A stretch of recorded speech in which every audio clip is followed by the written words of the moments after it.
My name is Erica Salamera. My report is about the material self. Harvard psychologist in the late 19th century, William James wrote in his book The Principle of Psychology in 1890 that understanding the self can be examined through its different components. He described these components. The first one is its constituents. Constituents is an artifact that is one of the individual parts of which a composite entity is made up, especially a part that can be separated from or attached to a system. The feelings and emotion they arouse self-feelings. What is the difference between feelings and emotion? Feelings are experienced consciously while emotion manifests either consciously or subconsciously. And the last is the action to which they prompt self-seeking and self-prevention. Speaking of self-seeking and self-prevention, what is the difference between these two words? Self-seeking is the act of practice selfishly one's own ends, and self-prevention is a behavior or set behaviors that ensures the survival of an organism. It is universal among all living organisms. Pain and fear are integral parts of this mechanism. Self is all of the physical elements that reflects who you are. And according to William James, the material self is about the bodies, clothes, family, and home. The innermost part of our material self is our body. Intentionally, we are investing in our body. We are directly attacked to this body function well and good. Our body, the clothes we use influenced by the philosophy of dress by Hermann Lotze. James believed that clothing is an essential part of the material self. Is immediate family. For me, family is great important of myself because it provides love, support, and a framework of values to each of its members. Family members teach each other, serve one another, and share life, joys, and sorrows. Fourth or last components is home. Home is where our heart, it is the earliest nest of our selfhood. 1988 is the N.L. Don Tanner Professor of Business Administration. He graduated School of Business, University of Utah, Salt Lake City, UT 8406. 1988 posits that we regard our possessions as part of ourselves. We are what we have and what we possess. The identification of self to things started in our infancy stage when we make a distinction among self and environment and others who may desire our possessions. As we grow older, putting importance to material possession decreases. However, material possessions gains higher value in our lifetime if we use material possessions to find happiness. Associate these things with significant event, accomplishment, and people in our lives.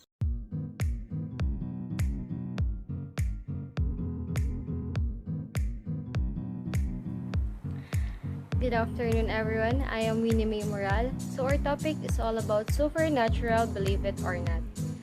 So, pag sinabi nating supernatural, it's an imaginary of someone na hindi naman totoo. Or sometimes, pwede rin kapanipaniwala. So, it is related to God's spirit, evil, and also fantasy or ghost. The spiritual self is the most intimate, inner subject part of self.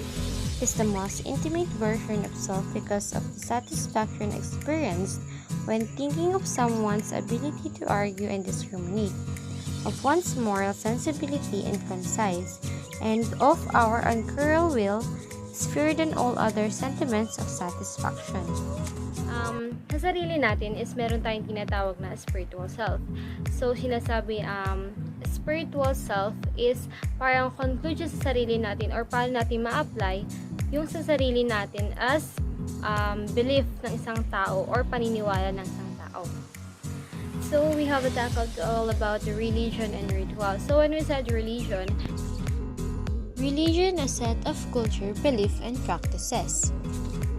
it is a set of culture explain the meaning of life or explain the origin of life or the universe rather. So when we said religion, I have a short brief explanation of three types of religion. There's have Christianity, Judaism, and Islam. So when we said Christianity, is a widest religion or widest group member of religion na meron tayo worldwide. So, in Asia naman, of course, yun din. Siyempre, hindi naman natin makakailan na ang Christianity is marami siya talagang member.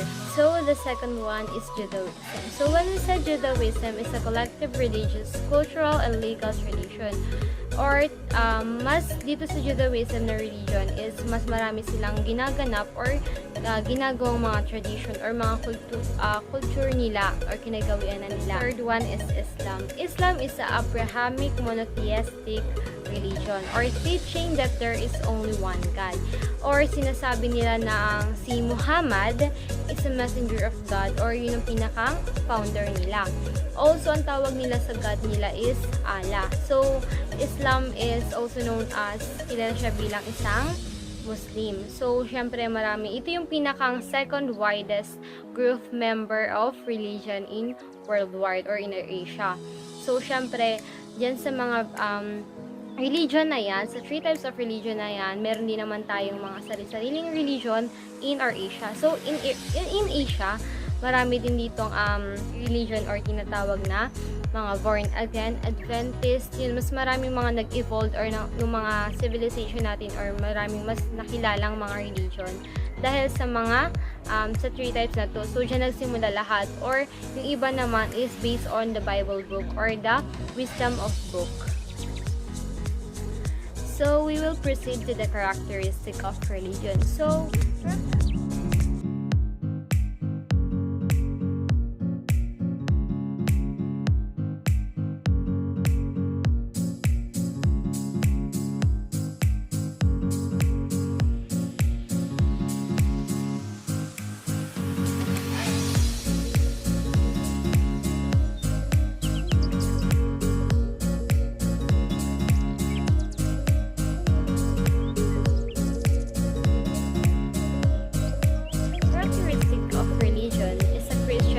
believing that with Holy Spirit and presence of God. So, sinasabi nila na nararamdaman nila yung Holy Spirit ng Lord kapag pinapraise nila to. And hindi rin nawawala yung respect nila for what they feel and the presence that God gave them. So, parang ganun. Kasi karamihan naman sa mga Christian is sumasamba sila through their feelings. Parang kahit hindi nila nakikita or karamihan sa mga born again, kahit hindi nila nakikita si Lord, is parang naniniwala sila. Andun yung paniniwala nila, then andun yung faith nila na matutulungan sila through blessing and grace. So, meron din silang iba naman, tinatawag nila din yung physical beings or statue. Saba sila sa mga stage or kulto. Yung hindi tulad ng mga Christian, sometimes ng mga Muslim na through placing and through faith lang yung ginagamit nila.